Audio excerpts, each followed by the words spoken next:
Oh, don't worry about it. We all have a laugh at things we do wrong, you know. Oh God, yeah, I, totally. I don't have. None of us are perfect. Somebody put their hand who says they're perfect. No, no, none of us are perfect. Even I get. We all get it wrong at times. So, right, I'm gonna hand it over to you, Dave, and away with your mesh. I'll see if I I thought it was mash actually at first when it first said mesh. can. Oh, we'll have Dave's doing a meal for us. Mash and what? Absolutely. Yeah. I thought it was Miss. Right. Thanks for asking me to do this. Just wait for it to go into full screen.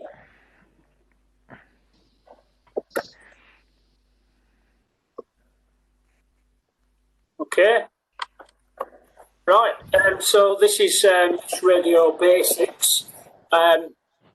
So I've been messing about with some mesh radios of various different types, and I foolishly mentioned that I'd done that, and subsequently was asked to do a talk. So here we go. Okay, so many of you already know me. Not been in the hobby long, but I've got a fair background in using radio and whatnot. The top here, this is me in the mountain rescue team, Dave, in Bolton Mountain Rescue, and I quite like to do soap activations, but it's a matter of finding time to do it. So it's always a challenge, isn't it? But I like to get out on the hills when I can. And this is the bottom one here is me on Winter Hill doing one. Just towards the end of last year. So I also like experimenting with radio and various bits of comms. One of the things I tend to do is I'll hear about something, think, oh, that sounds interesting. I'll buy all the bits and put it together. And once I've tried it and got it working, I'm right. Okay, I'll move on to something else now. So it's one of these things. I've ticked a lot of the boxes so far in amateur radio, but it's for me it's really a case of just trying to understand a lot of the techniques.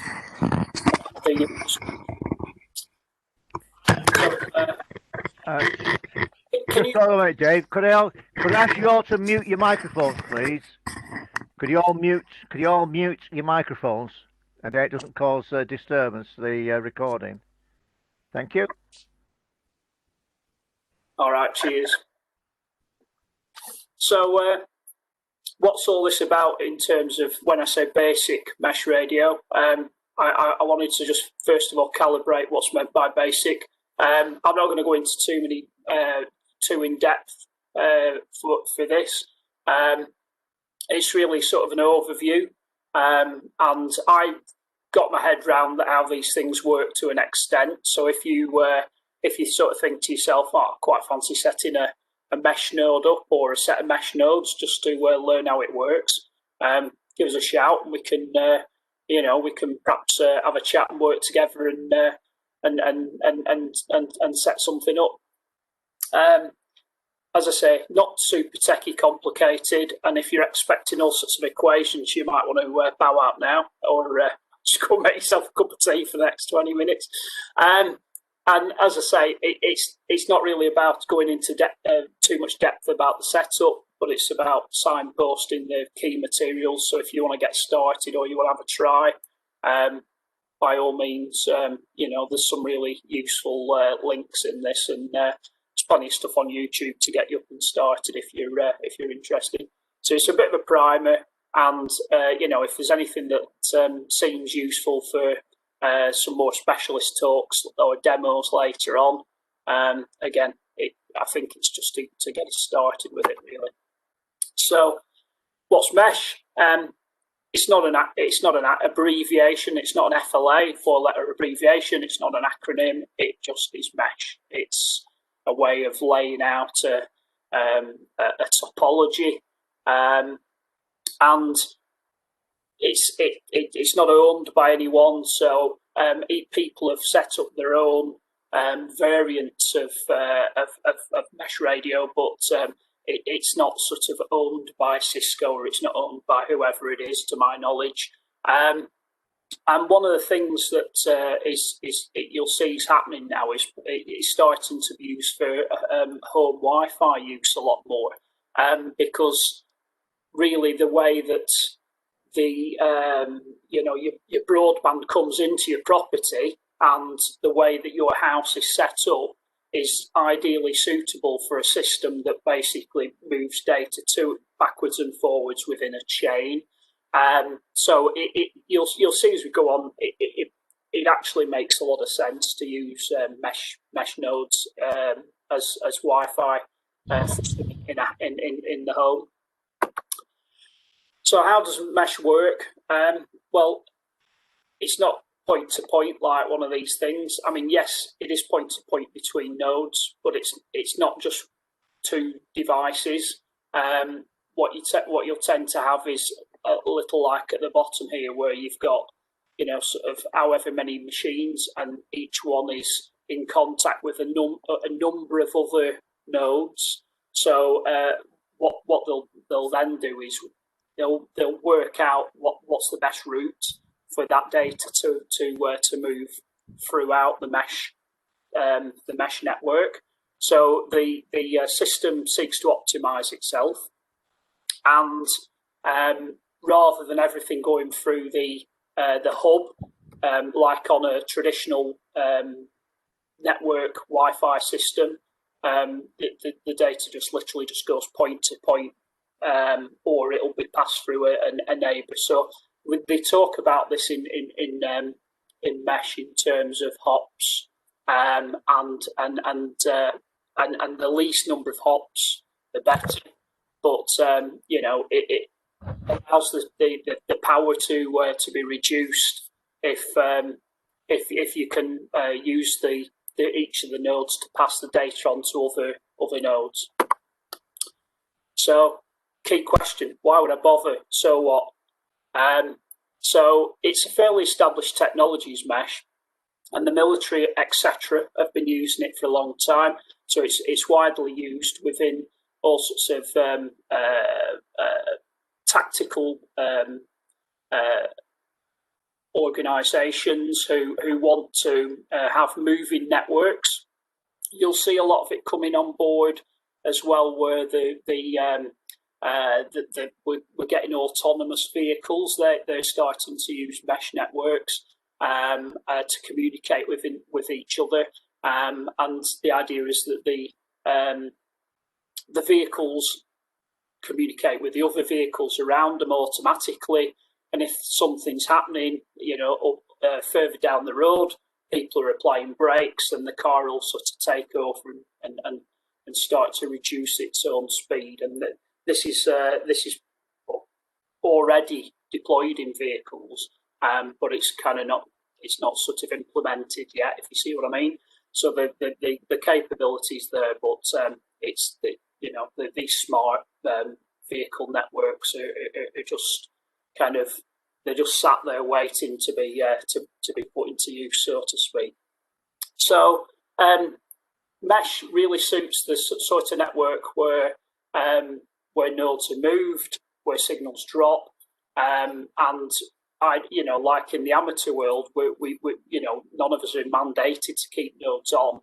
So it's actually quite useful for those type of situations as well, where you can't necessarily rely on somebody else to keep the device on.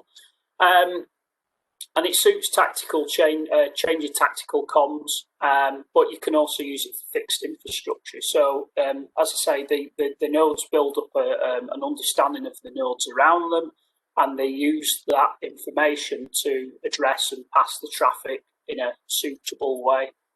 And one thing that I'm always kind of quite mindful of is that using these type of technologies, we have quite decent sort of little chunks of the spectrum throughout, throughout between DC and light. So it's quite useful to actually use these technologies and have them on, So when Ofcom are looking at it, they go, "Oh right, okay, I can see this. We've got some frequencies in use, so we won't take them off people." And that's really useful. You'll see occasionally Ofcom will sort of give out statistical usages of these things. Mesh nodes are communicating with each other constantly, so that channel's pretty much always going to be in use. It's just a question of whether it can be heard by the powers that be. And it's useful for helping us prepare for and support emergencies or system outages. The systems that I'm probably going to show you a bit later on, I'm going to try and show you, should all be able to be battery operated, or, yes, they've got mains plugs, but, at the end of the day, they're kind of 5 volt, 12 volt, 9 volt type of thing. So it's possible to do power supplies for them. And, mobile phone, I could walk around with I couldn't walk around with one of these phones, actually. They're way too big, but I'll try and show you that in it shortly. And really, I mean, learning how to understand and use the technologies and understand what the limitations are of these things, I think are great. And for me, it's one of the real things about the hobby that I really like.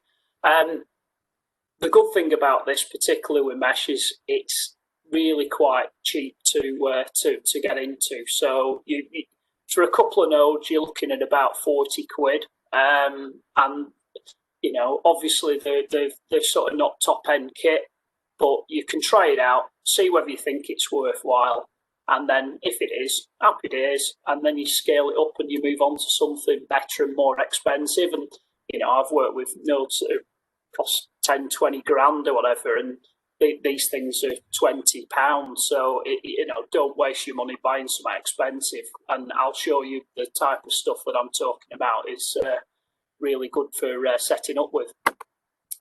So the drawbacks really are, in this case, it's single channel, single frequency, and what you've got to understand is the more nodes you put out, the more nodes are in range of each other, it reduces the bandwidth. So great, it allows mesh allows you to reduce the power, and therefore you're not sort of having nodes talking over each other. But at the end of the day, it's like Wi-Fi and it's time slicing. So because you're time slicing, you're also reducing the bandwidth. I'm not going to go into that majorly, but it's something to be aware of if you've got high bandwidth requirements. However, the good thing is that we don't necessarily need super high bandwidth for using in these type of situations. If we're looking at emergency comms, just getting signals from here to there, and we don't necessarily need gigabits worth of data. We're just using sort of small channels. VoIP's typically only sort of it's only a few 100K or whatever. It's not a massive channel. We're not talking about big business networks over this. We're talking about a few phones or a bit, sort of a few video feeds or whatever, and these things should be ideally capable of that type of performance. I was mentioning about the mesh channel thing. There's a really detailed analysis, a sort of a learned journal paper on mesh throughput. That's as a link on this. I'll send out the PowerPoint presentation. You'd be able to click on some of these links. So what frequencies bands can you use? Well, anything really, as far as it depends on the firmware that you've got and the hardware. But typically a lot of stuff with mesh is done in the Wi-Fi bands with equipment that we can kind of get hold of. I've used some more specialist stuff in my time, but realistically, you're going to be picking up 2.4, 5.8. I think there's some 3 gig stuff, and there's people. I think people using 10. I've seen people using 10 gig stuff as well. But typically, some of the systems that I'll show you shortly, 2.4, 5.8 dual band type stuff. And what you can do is you can use multiple bands. So you can use say 2.4 gigs for your communication between your endpoint device, your laptop or whatever, and your node on your mast. And then your mast is basically going at 5.8 gig or whatever to the next node.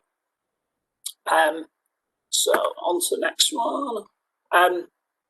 We can use some quite decent power levels on these things, but what it really boils down to is being able to use directional antennas and maybe a small power amp, but realistically you can get some reasonable distances with a directional antenna and low power devices. Again, it's about sort of understanding, really planning the comms network, looking at it and going, right, okay, how far do I want to go? I'm not going to teach you to suck eggs, but if you are doing some form of large scale distributed network, you do want to ensure that that it's been planned correctly, and or link paths and things like that. So reliability is important, planning is important, but if we're just setting something up to test between ourselves, then we can sort of have a bit of a play with and see what sort of ranges we can get with some of the lower powered stuff, and put some directional antennas on, give it a try. But the main caveat of all this, I think, is as usual, check the channel power band plan IR 2028. Just make sure that you are transmitting on a legal frequency that you're allowed to use.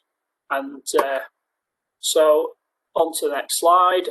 The stuff that I'm going to show you is transmitting just below 2.4 gigs. It's channel -2 in terms of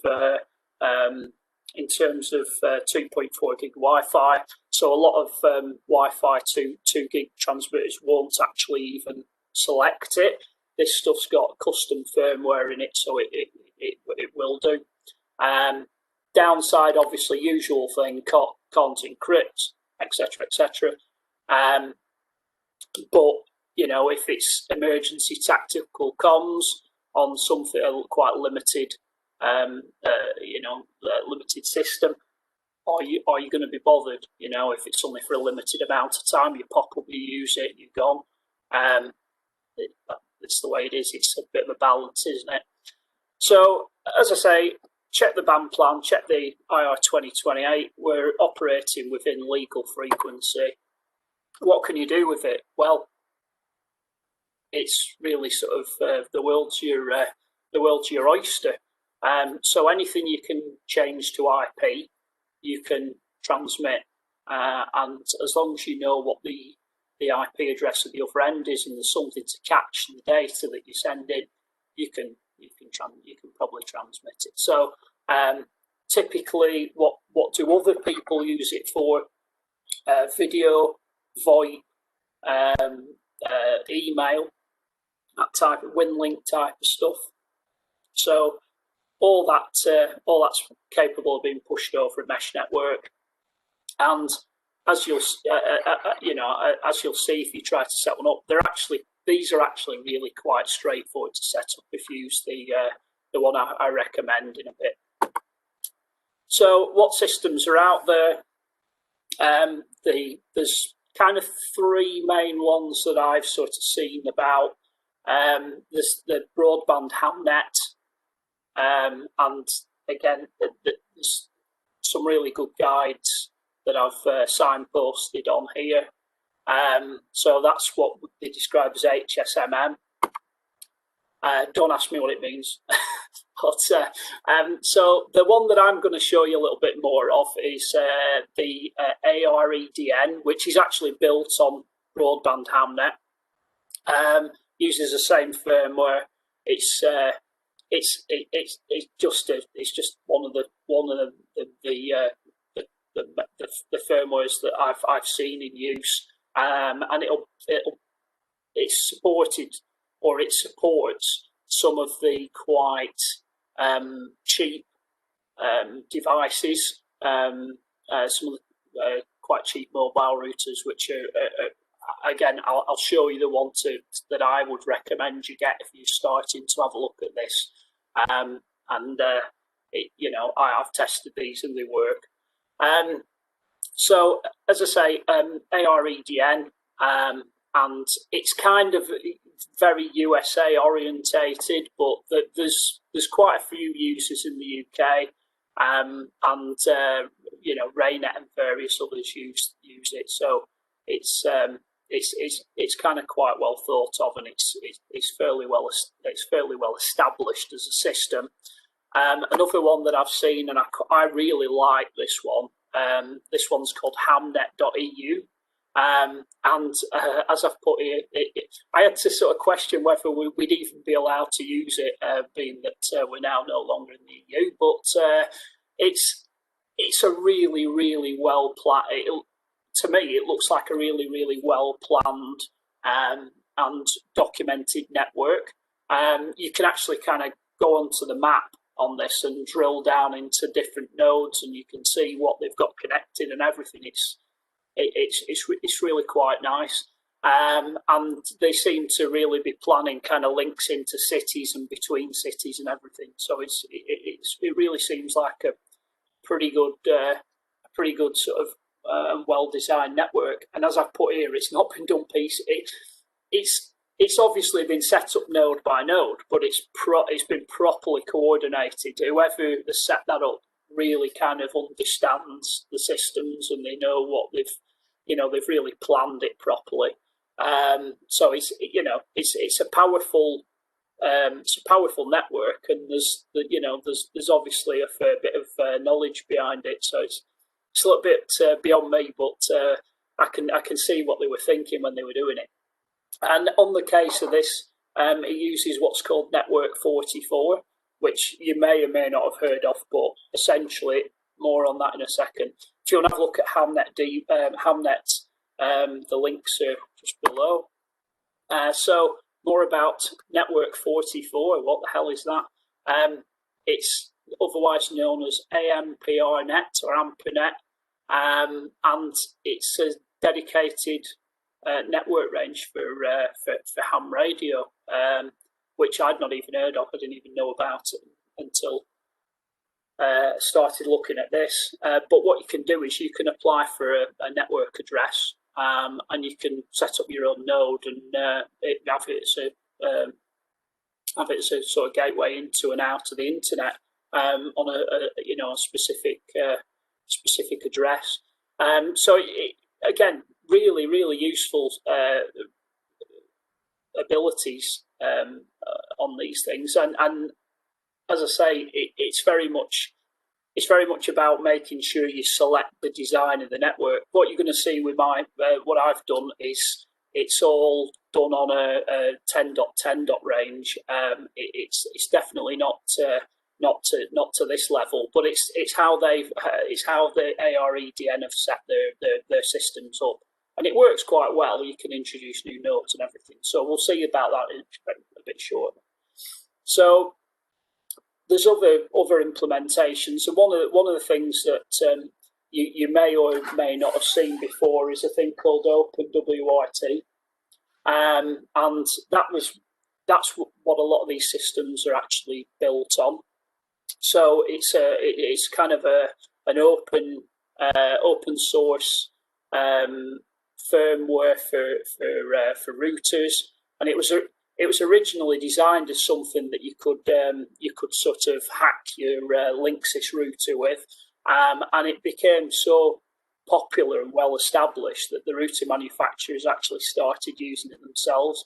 And a lot of stuff you buy now, even the sort of PlusNet routers and things like that, they're all built on OpenWRT. So again, if it's that type of router, it can, in theory, be flashed with something and turn it into a mesh node, but it requires a little bit more thinking about that.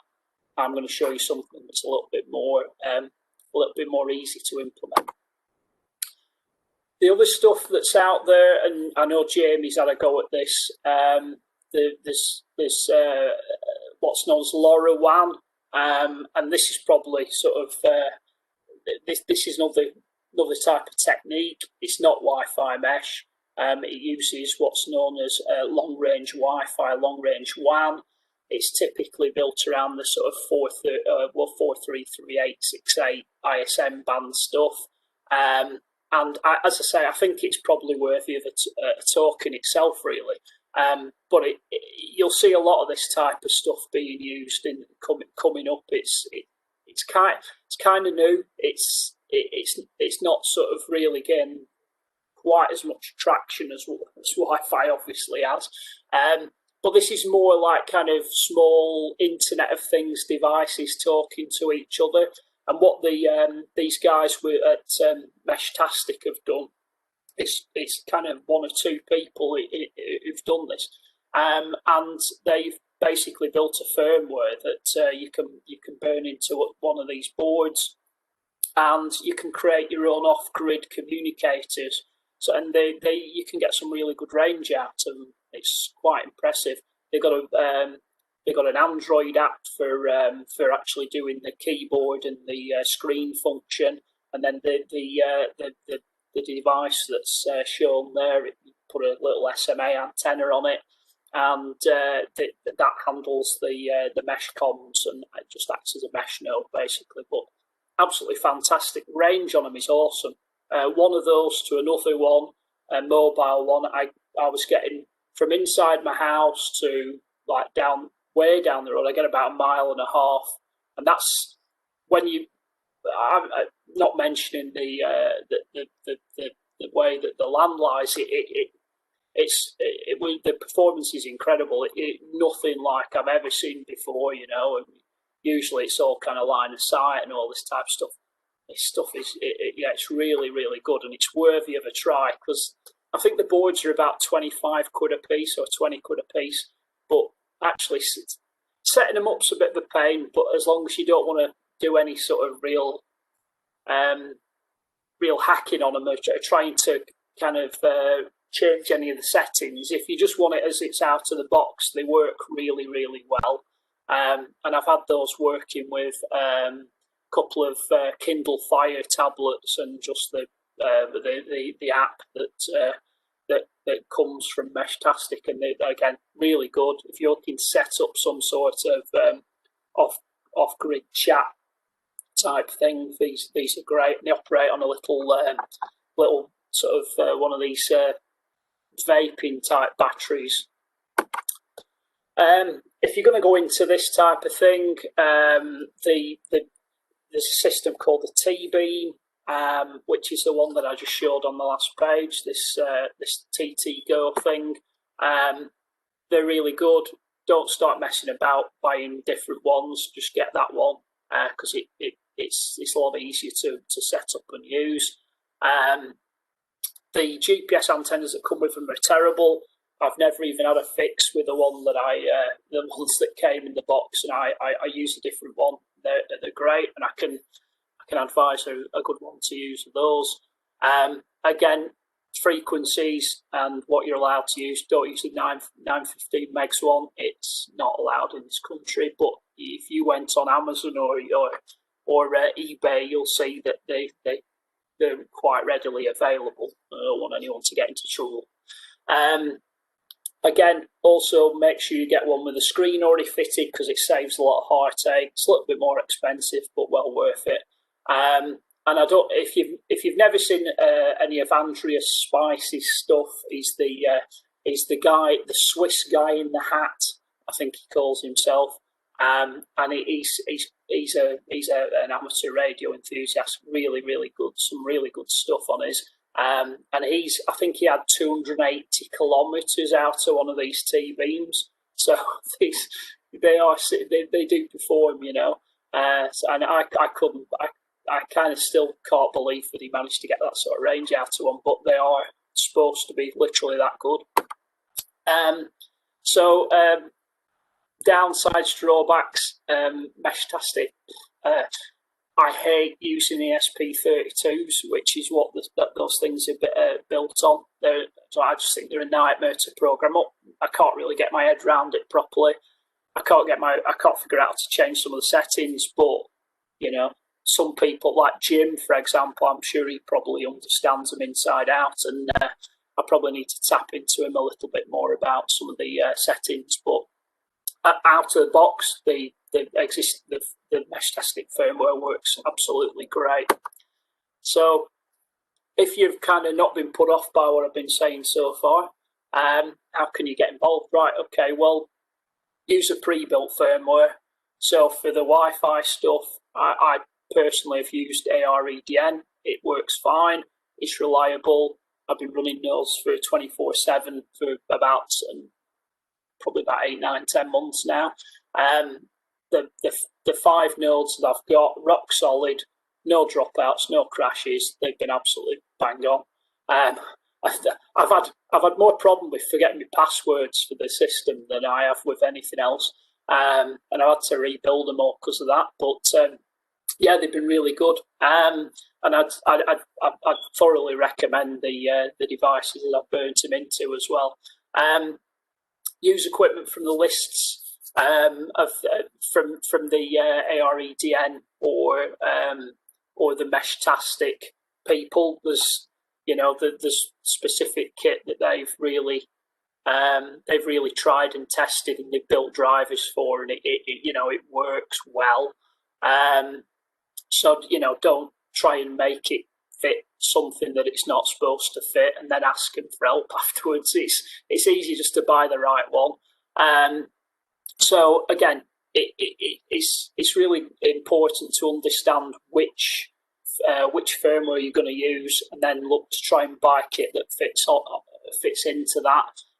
As I say, I'm going to show you a bit of stuff with AREDN, and I would thoroughly recommend that. And there's a really good list of stuff that's compatible with, and they're adding stuff to it all the time. So really worth having a look into.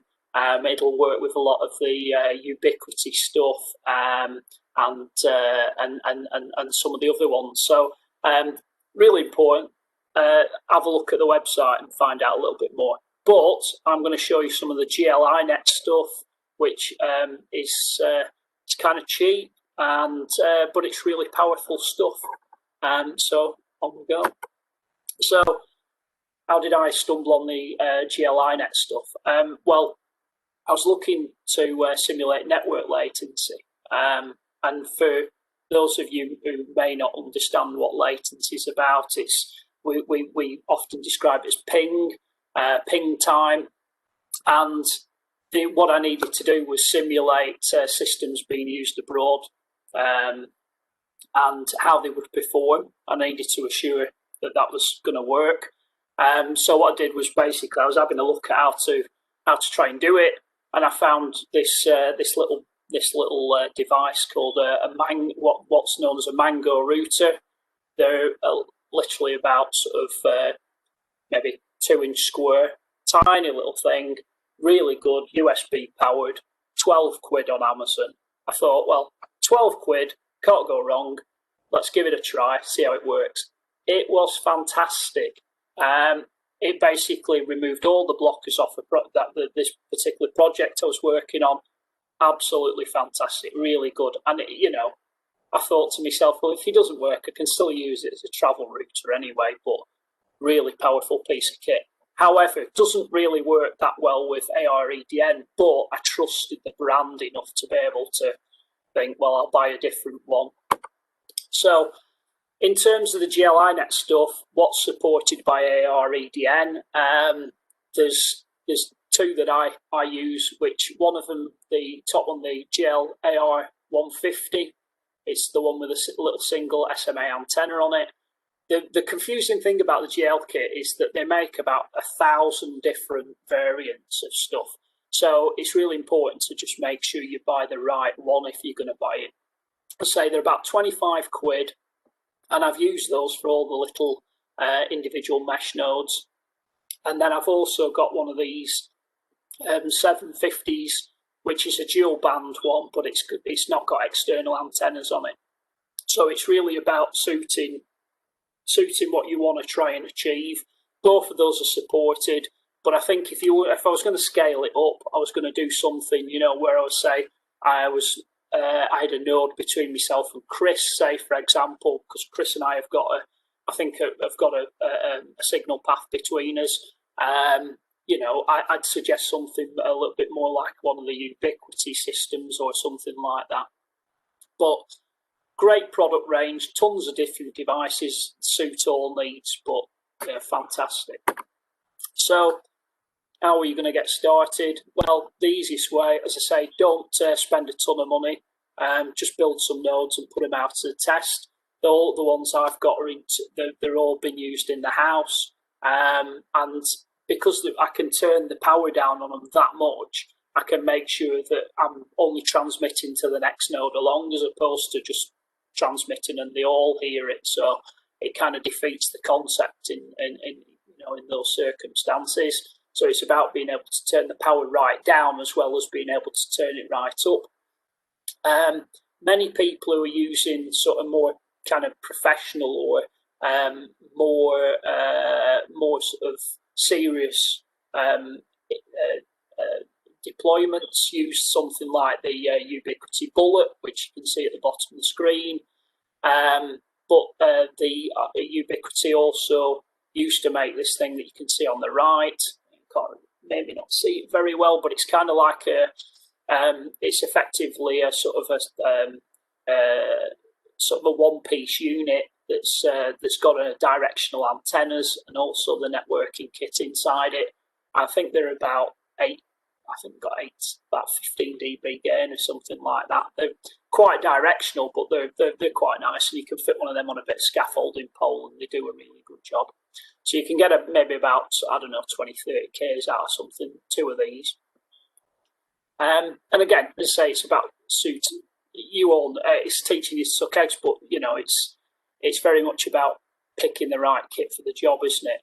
The good thing about these is, obviously, once you've finished, if you sort of decide that you've outgrown the small travel router type ones, you can always blow them back to being a travel router and just sell them back on.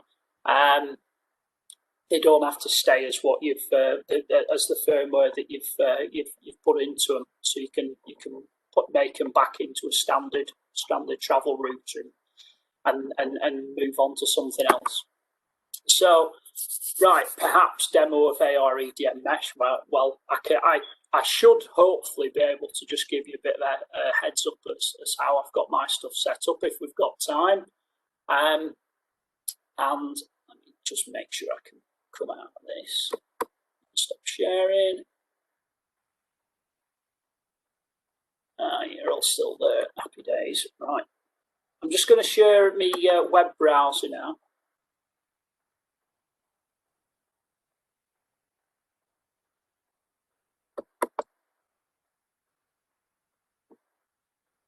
Hopefully you can see that. Right, so basically what I've got here is I've got two nodes. So you see the one that's marked 002, the one that's marked 003, and then you've got two phones, and the one's attached to this one here is attached to 002. And this one here is attached to 003. Okay. So when you load up this mesh firmware, what you'll get is a page a little bit like this, and you can go in and have a look at the status of the mesh. Hopefully it should show me. There you go. So this is node 002 in my case. You can call these nodes whatever you want, but I've tried to keep it quite logical what they are. So I've got call sign, device type, and then node number. And then you can see all the other ones. So this one, this 001, it's got a few devices attached to it. You've got 003, which has got some. I can connect to it, but I'm not I'm not seeing any of the devices on top of it. And what I've done with these IP phones that I've got, I've got an IP phone that's got a mesh node attached to the back of it, and when I want to phone between one and the other, the transporter goes over the mesh node. But the art of these things is in the setup. You'll see from this thing, there's just tons and tons and tons of different settings, and literally everything in there has got some sort of importance. They've not put some. You can see it's some super complexity. Luckily, for our purposes, if you wanted to set one of these things up, if you just want to do IP dialing between two of these nodes, reasonably easy. It's not super complicated, but there's about sort of 5 steps to getting them up and running. But I'll try and show you a little bit on that in the. I'll come back to the PowerPoint.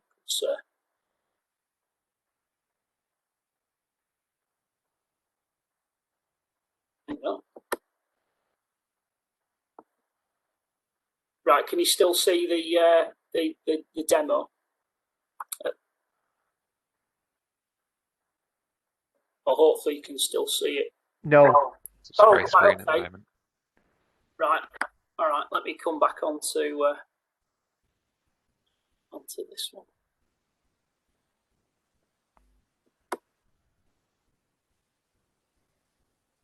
I'll start your PowerPoint, Dave.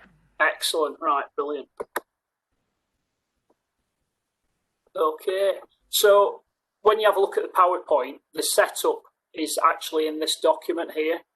So I've included that in the PowerPoint, so it explains to you how to set up one of these particular phones on this mesh. If you want to have a look at it, so it's fairly straightforward to do, but it just gives you a bit of heads up as to how it's set up. So this is the sort of sketched out network diagram. I've got my home router connected to the internet. I've got the AR750, which is the kind of square box one, and then I've got 2 with the antennas. I've actually got more of these, but I'm just going to show you 2. I'm just showing you the 2 for the sake of this demo, and then I've got a phone hanging off each one of those. I can come back to that if need be. Really, from the import, just making sure about the. We were saying about the channel, just making sure we're on a channel that we're allowed to use. So this is just under the 2.4 bit where we're going to. I think we above 2.4 we're going to into a different sort of area of the band. So we kind of need to be below 2.4. And again, it works fine where it is. I've not seen any interference. I've got really good throughput. It's pretty reasonable. I mean, bear in mind, I'm only getting sort of 30 megabits, but that's good enough, and it keep up with the internet. So there's some really useful tools as part of the AR-EDN suite. So this is actually one of the screens in the firmware. It'll show you signal to noise ratio. You can see what your uptime is, and you can use this. You can actually use this. It's got a little bit of an aiming facility, so you can switch the sound on, and it's got a bit of a squealer, so you can twist the dish and align it, or move your Yagi, and it'll give you sort of an audible signal strength indication, which is quite useful. If you're up a ladder aiming that, it'd be pretty good to be hearing that noise in your ear. And in terms of just making sure that trying to get it all working, I mentioned the IP dialing thing's quite easy to use. It's easy until you start trying to complicate it. I kind of went up a stage and tried to use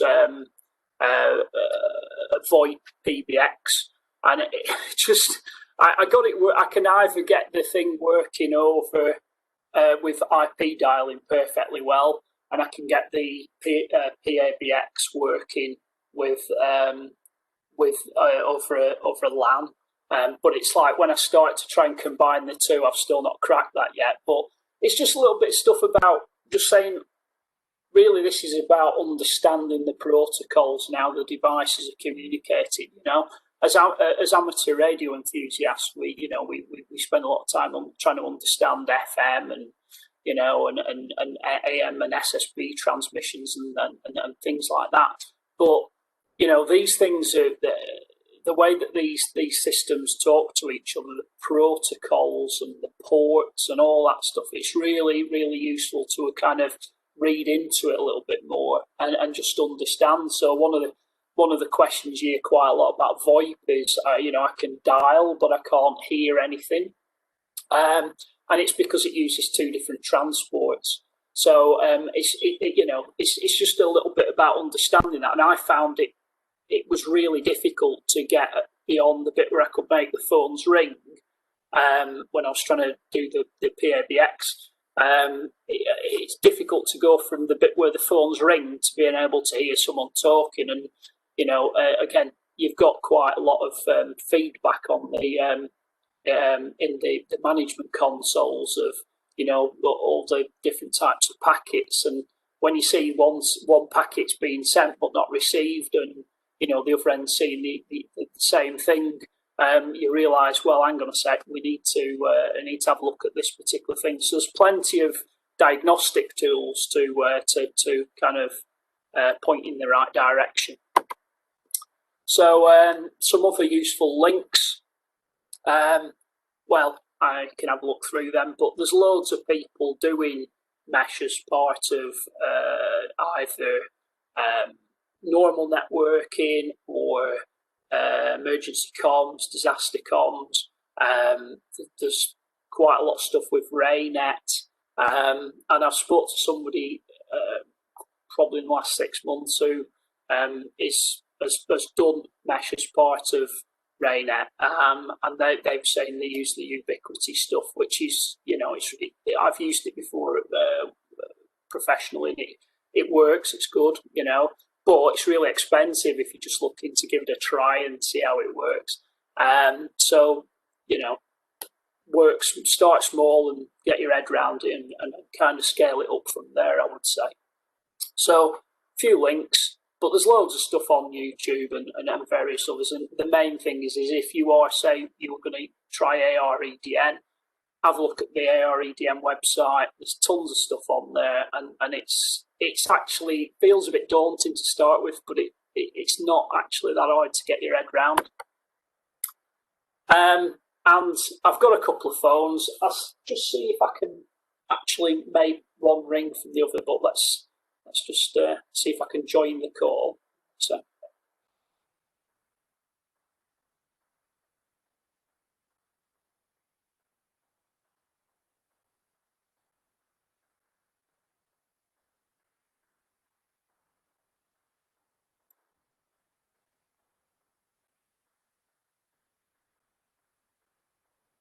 Right, you may have seen.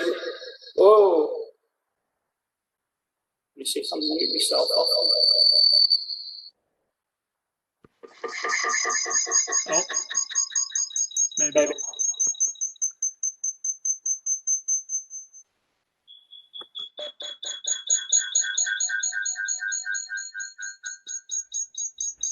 I should have tested this, Tony.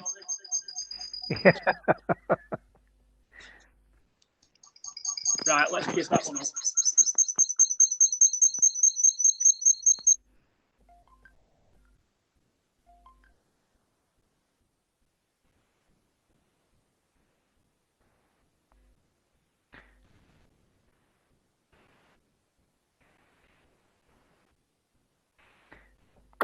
So that's the VoIP phone, the Cisco the phone.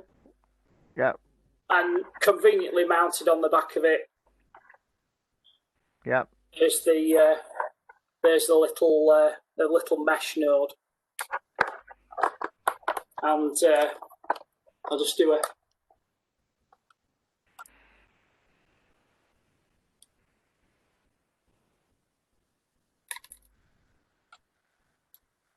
typical as part of a normal demo, it's not working. I've pulled the wire on it, so it's not talking. But yeah, generally speaking, they work all right. They're pretty robust.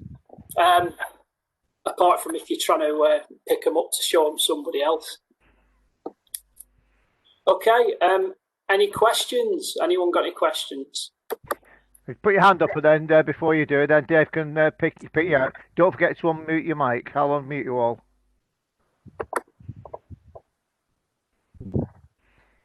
Jamie. Hello. A couple of things. I'm guessing you played with it in the house. Have you played with it out and about? Any local activity, or are you just kind of messing around with nodes that you've already got yourself? With the AREDN stuff, it's just been used inside the house. I have set up mesh nodes before. I used Ubiquity stuff. I forget which firmware it was in it, but essentially it works exactly the same as it does in the house. It's just over a longer range. The main thing you've got to watch out for, basically, line of sight, and there's all this thing about the Fresnel zone. Making sure you've got an actual clear line of sight as opposed to thinking that you've got a line of sight because you can actually see the thing. So again, it's just about sort of really understanding that and just making sure that your link is reasonably robust. So Winterhill to learn the flow wouldn't be a stretch then, I'm guessing. Clear path there, because I can see it from here. I'd have to have a look on one of the path calculators and see whether it was worth having a try, really. But right. I would imagine it should do. I'm just trying to think. So I've had, without giving I don't want to give too much away in terms of location. So Cheshire to Merseyside, no problem. And I think link path was about 45k. Right. Okay. So it was rock solid 100 megs. So that's give you an idea of how reasonable it was. Yeah, you've really got a line of sight there, haven't you, Dave, across Cheshire to the Wirral, and it's all flat. Yeah, I mean, you need to make sure that it's for those type of kind of uplink type things. You need to have a reasonable line of sight. But then once you've got to, it's the usual thing, once you've got to a high point, it's high point to high point, and then onto wherever your other system is. So we can have a try, Jamie. I mean, that's I think that's what this is supposed to be about. It's supposed to kind of stimulate interest. I've got one of these from years ago, and I've put the Hamnet firmware on it, but I didn't have anything else to talk to it, so pretty much flashed it and turned it off. Well, in theory, it's 2.4 gig in it now. So it's 54G or whatever it is. Yeah, it's very old. Yeah, but it should still work. It should still work. Yeah, we'll have to give it a try.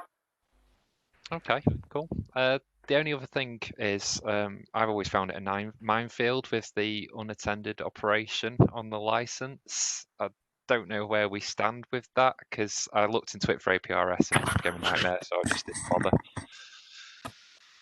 I don't know if you need an NOV or not longer term, but yeah, I think in as you say, longer term you're looking at NOV, but just for trial purposes, or if it's at your own house, you've got a little bit more sort of a little bit more to play with. But usual thing, check the license, Yeah. Tom, you have a question. I did actually. In fact, hi Dave.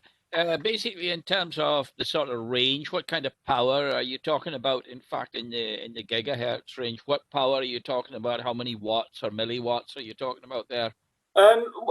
Well, these are quite the ones that I was just showing. They're kind of really designed for home operations. So you kind of, I think they're about sort of maybe 20, 30 milliwatts or something. some of the more powerful ones are kind of 100, 200 milliwatts, I think. But obviously, if you put in a big directional antenna on it, a plate or something like that, you may be like 20 dB gain on those. So there's a significant amount when you calculate it out. It's a significant amount of power. So it's don't point at my head. But yeah, as usual, try and lowest power that you can use. And I think in the past I've always viewed it as being like, put the power up as much as I can. But I'm thinking of it a bit more in terms of reuse of channels and things like that. So it's amateur radio's been good for me, even if it was just for that. So if you were using a very directional area, you were using sort of a certain amount of power, you would have to be sort of cognizant of the fact that you might possibly be sort of exceeding, if you like, the safe radiation limits and so on. Absolutely, yeah. Yes, Tom. I think the reality is that these, if you were actually looking to put one of these systems out and you were looking to put something directional, you're going to try and put it up high as well. So the local kind of what they describe as a near field is going to be, it's not massive, and you're still only talking about quite low power outputs compared to some other some other stuff. But yeah, you've got to be kind of understanding of that. And, certainly won't want to be standing in front of it. Dave, that's fine, thanks. Any other questions? No. Everybody knows everything about it, Dave. Well, you'll soon find out when you try to set one up. It's great. I honestly recommend having a go. And if anybody decides that they've, like Jamie's got an old router or whatever that they can put the firmware into, more than happy to have a try and have a test. And it's a good excuse to get out onto the hills once we've come out of this latest lockdown. So let's have a look at it. Yep. Thank you very much indeed, Dave. Very interesting indeed. A lot of it was over my head. But very interesting. That's why I said basics. Yeah, you could have come down to the lower level for me. It's but very interesting. I know I did actually have the that router that Jamie was showing there. I actually had one of those, and we used to use them for CCTV many years ago because they were one of the most reliable ones on the market at the time. But it's nice to see some old equipment, and the Cisco VIP phones that you have, Dave. I had a couple of those as well to play around with. But, yeah, they're about £10 each, these phones now. Yeah, I let them go. Yeah, well, I paid about 60, 70 quid a piece for them, and I think I got about a £5 each for them when I sold them because nobody wanted them. They say VoIP, it's cheap. It says when you sign up, it's not that flipping cheap when you sign up for it. It's not. But yeah, very interesting indeed. Thank you very much indeed, Dave. Very much appreciated. And I think everyone else enjoyed it as well. And even if it's a bit over our heads, it was a real good insight into what is available and what you can do. Like you say, it's needed help. Give me a shout.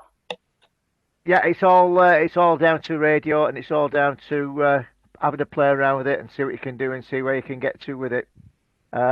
Please operate within your license conditions, though. We don't want to hear of anyone having their license revoked. Not in 2021 when you need it with the blooming lockdown again. That's one thing we don't want anybody losing. Indeed. Yeah. Okay, thanks, Dave. Right. You're welcome. Don't forget Thanks, while Dave. you're all on. Don't forget the 6 meter net next Tuesday with Keith, and also Thursday there is a 2 meter net with Nigel. Keep your eye on the website and social media for things coming off. Heather has put out the month's schedule for January. and that's all. So far, it's up to date. There might be an odd change on it coming up, but so far it's up to date. Keep your eyes on the page, and we'll keep you informed. Again, unfortunately, we're in lockdown again. Walthew House is closing down.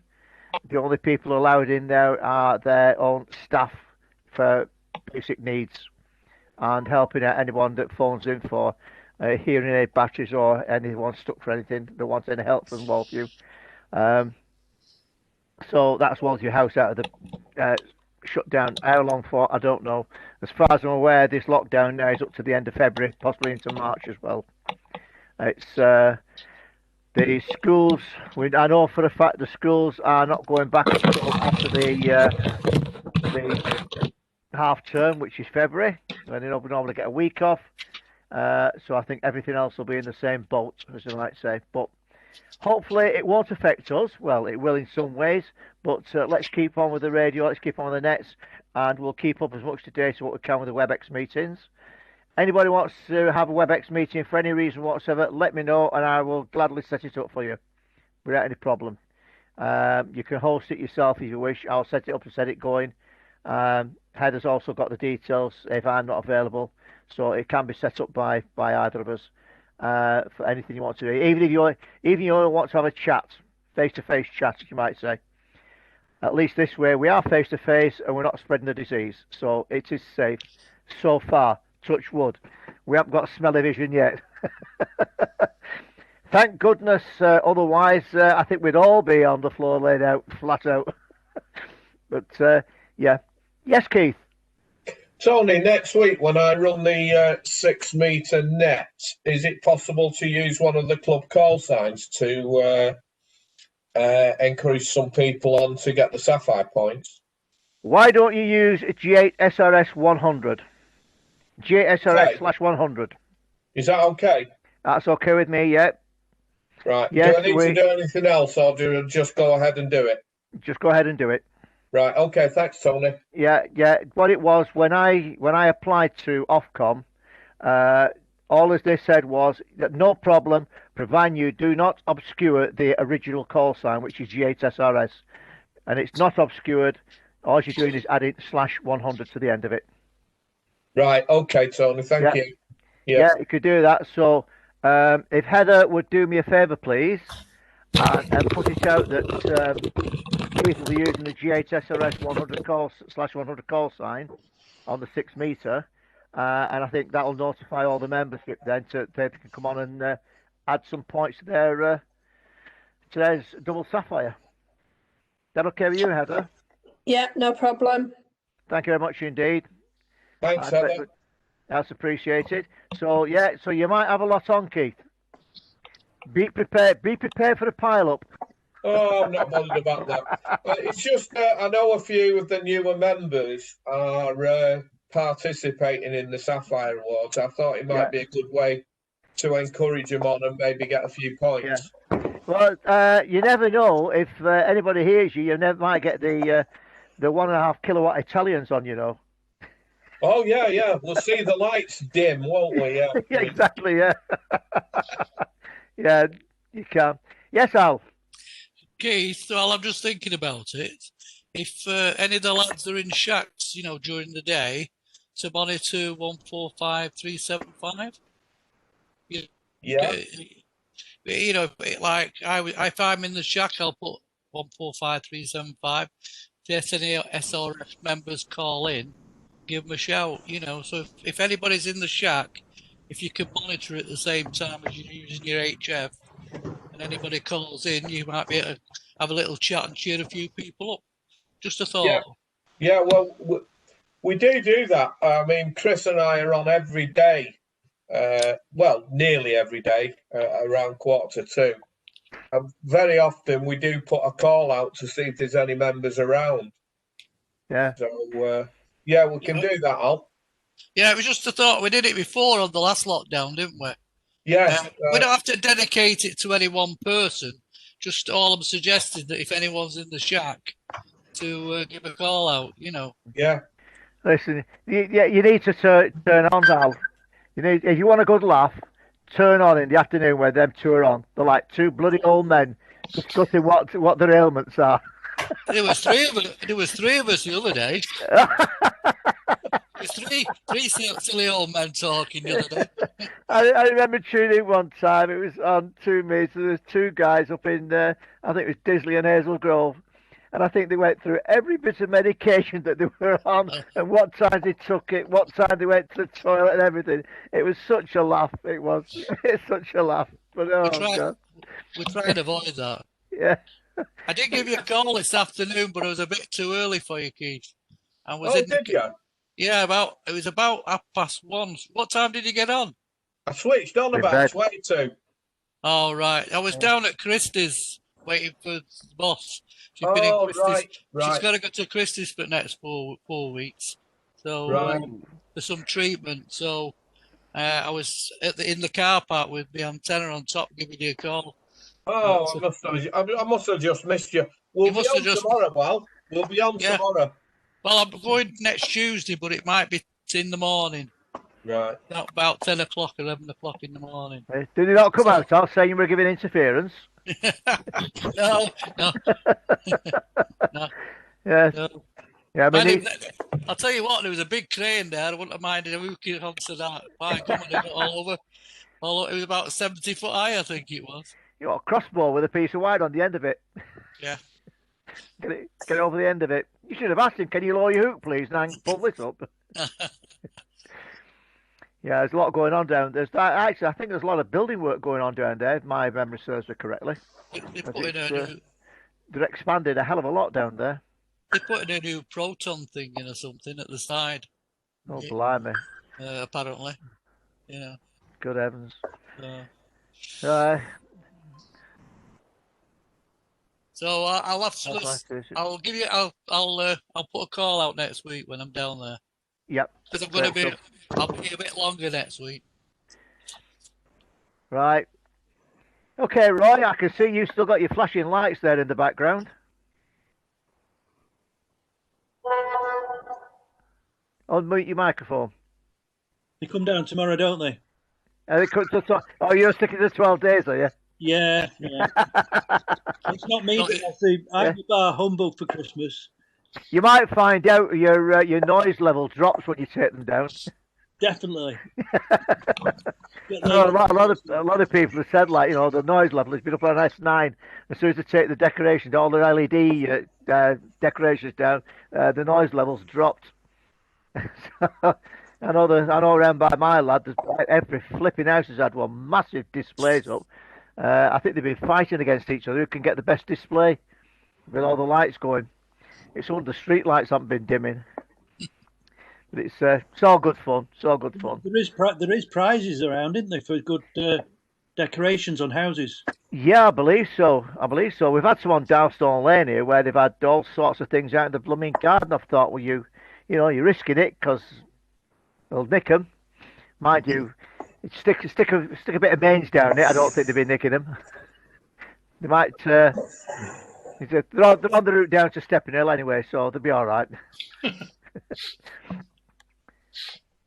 Anyone else? No. Turn your mic on, Chris. Chris, not got your mic on, mate. Oh, how's that? That better. That's better, yeah. Thanks, Dave, and thanks, Tony, and I'll see you all in the very near future.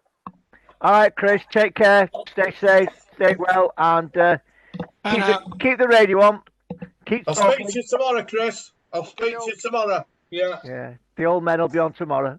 It's like the Waltons. Oh, it's worse than that. You want to tune in and listen. Might learn something. Oh, have a laugh. You might learn something new, lot. Yeah. Cheers, Chris. Good night. Good night. Yes. Chris. I don't know. Guys, I'm going to shoot off. Thanks very much. Yeah, thanks very much indeed, Dave. Very interesting and worthwhile. Thank you, Dave. Thanks, Dave. Thanks very much. Very good. Thank you very much, and Merry Christmas, Happy New Year. I'll send the presentation out to Heather. I think if I send it to yourself or Tony.